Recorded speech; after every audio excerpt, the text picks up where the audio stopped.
On the morning of June 12, 2026, the day after the World Cup opened, two things happened at the same time that together tell you more about the state of football's global leadership than any official report or press release ever could. In Salzburg, Austria, the governing body of European football announced that Omar Artan, the African Confederation of Football Referee of the Year, the first Somali ever selected for a World Cup, the man who had spent 11 hours being questioned at Miami airport before being sent home the day before the tournament began, would officiate the 2026 UEFA Super Cup between Paris Saint-Germain and Aston Villa on the 12th of August.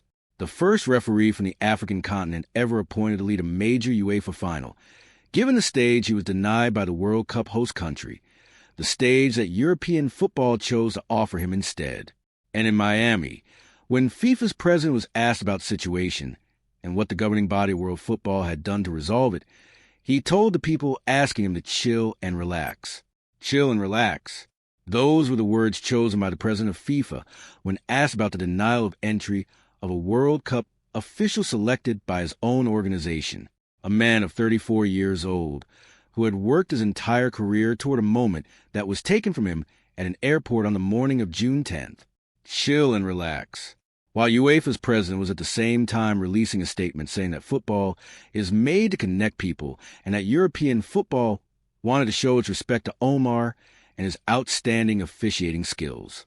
While the president of African football was personally thanking his friend Alexander Ceferin for stepping in, while thousands of people in Mogadishu had gathered at a stadium, not for a football match, but for a referee, to welcome home a man who come back without his dream and to tell him he still mattered. Chill and relax. That response from the president of the organization that runs the World Cup has become the sentence that defines the institutional gap at the center of this tournament.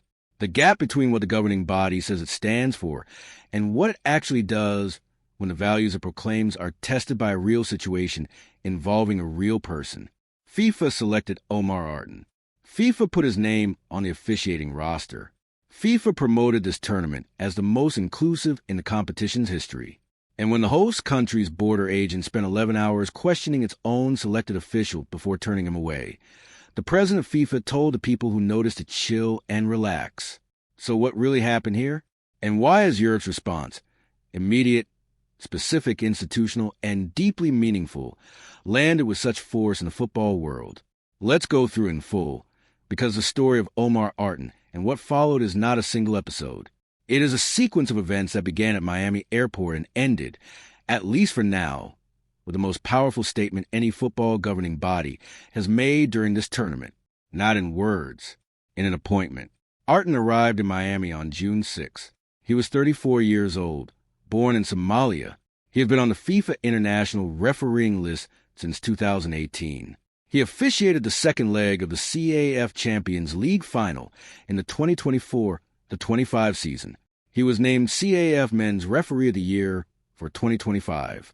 He had been selected by FIFA from the entire global pool of officials as one of 52 referees trusted with matches at the 2026 World Cup. He carried a diplomatic passport. He carried his FIFA accreditation. He had the right papers. He had the right visa. Border agents pulled him aside. The questioning lasted 11 hours. It focused, according to Artan's own account, heavily on Al-Shabaab, the militant organization that has operated in parts of Somalia, not on his football career, not on his credentials, not on his FIFA documentation, on a terrorist organization, for 11 hours. Then he was placed in a holding cell. Then he was put on a flight back to Istanbul. The border authority statement cited vetting concerns. No further explanation was given. Somalia is one of 39 countries subject to travel restrictions. That, for the border agents, was sufficient. The fact that he was traveling on a diplomatic passport, carrying FIFA accreditation, with a valid visa, as one of the sport's most qualified officials attending an event his own governing body was hosting, none of that was sufficient to overcome the vetting concerns that 11 hours of questioning had failed to resolve. FIFA's response at that point was institutional and careful. The governing body confirmed he would not officiate at the tournament. It confirmed it was not involved in host country immigration processes. It confirmed that the decision would not be changed. And then, When its president was asked directly about the situation in the hours after the World Cup opened, he told the people asking him to chill and relax. Now here is where things change completely, because the response from European football was the opposite of chill. It was immediate, coordinated, and carried with it the weight of an institution that understood exactly what it was doing and why. UEFA's president released a statement that was precise and meaningful in every sentence. He said Omar Artan is an excellent young but already experienced referee who has proven himself at the highest competition level of the Confederation of African Football. He said football is made to connect people. And then he said something that carried the full weight of what the appointment represented. He said UEFA wants to show its respect to Omar and his outstanding officiating skills, which had earned him such a prestigious nomination. That last phrase, which had earned him such a prestigious nomination, is a direct reference to the FIFA World Cup selection that was taken from him. UEFA was not simply offering Artan a match.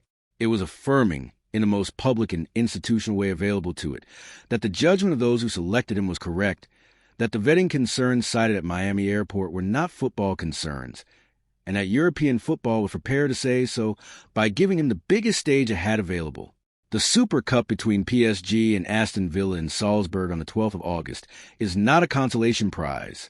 It is a match between the Champions League winners and the Europa League winners, one of European football's most prestigious occasions, the opening match of the European season. And Artan will become, on that night in Salzburg, the first referee from the African continent ever to lead a major UEFA final, a historic moment, the one that was supposed to happen at the World Cup, arriving instead in Austria, given by a different governing body, because the organization that runs the World Game told people to chill and relax. The CAF president's response was equally significant. He said Artan had made Somalia and the entire people of the African continent extremely proud. He said his receipt of the CAF Referee of the Year award and his appointment to the World Cup were a recognition of his world-class ability and the international respect he enjoys. And then he personally thanked his friend Alexander Seferin by name, directly, warmly, for enabling Omar to officiate the Super Cup.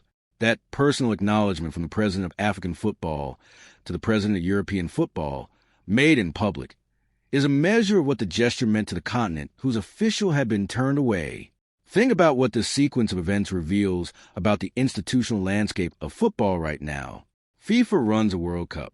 It has the commercial scale, the broadcasting arrangements, the prize money, the global platform, the authority to select officials from anywhere in the world and place them at its tournament. It selected Omar Artan. It could not protect his ability to be there. And when he was sent home, its president told people to chill and relax. UEFA runs European football.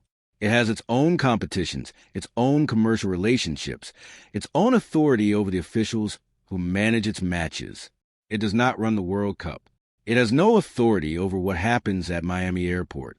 And within hours of Artan landing in Mogadishu, UEFA had confirmed his appointment to the Super Cup final, worked with CAF to make it happen, released a statement through its official channels, and made him the first African referee ever to lead a major UEFA final. A historic moment. The one that was supposed to happen at the World Cup, arriving instead in Austria, given by a different governing body, because the organization that runs the World Game told people to chill and relax. The contrast between those two institutional responses is not subtle.